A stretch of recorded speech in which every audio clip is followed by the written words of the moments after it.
Language develops through play. Babies come into the world primed to communicate with adults who are primed to communicate with them.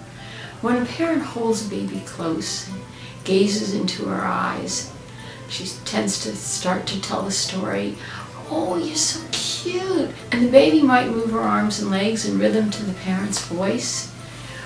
Or she stares at the parent, and then when the parent stops talking, the baby coos and smiles back.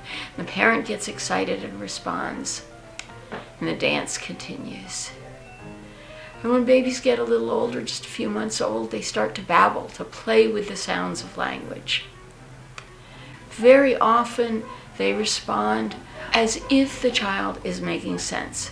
And of course, that builds the child's language.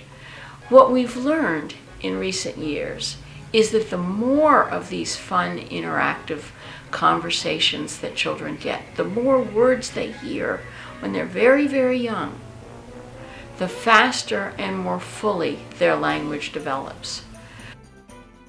The seminal study was done by Todd Risley and Betty Hart.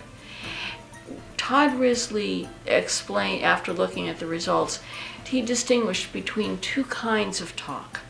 Business talk, which we all use to manage children, to tell them what to do or what not to do. And play talk, the chit-chat, conversation, storytelling, running commentary, playing with language, pretending and imagining. And it's the play talk that builds children's language. That's the talk that makes the difference.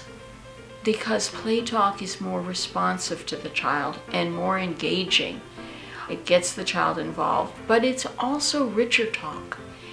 It has more description, longer sentences, more complex sentences, and more of what teachers call the juicy words. The words that are fun for children to say and often get an impressed reaction from adults. Now, children don't learn these words from flashcards or lectures. They learn them through play. Another recent study, an international study published in 2007, was done by HighScope. And they looked at children, 4-year-olds, in 10 countries.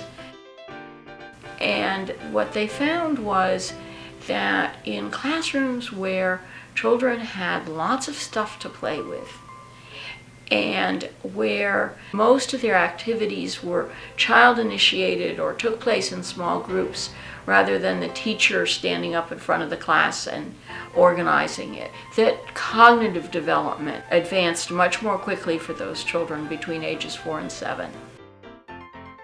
But what they found also was if the teachers talked with children about what children were playing and discovering and enjoying, then language development soared.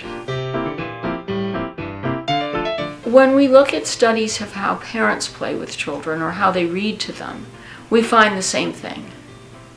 The more that the parent engages the child, the more there's back and forth conversation and the parent lets the child take the lead. In other words, the more playful it is, the more children learn.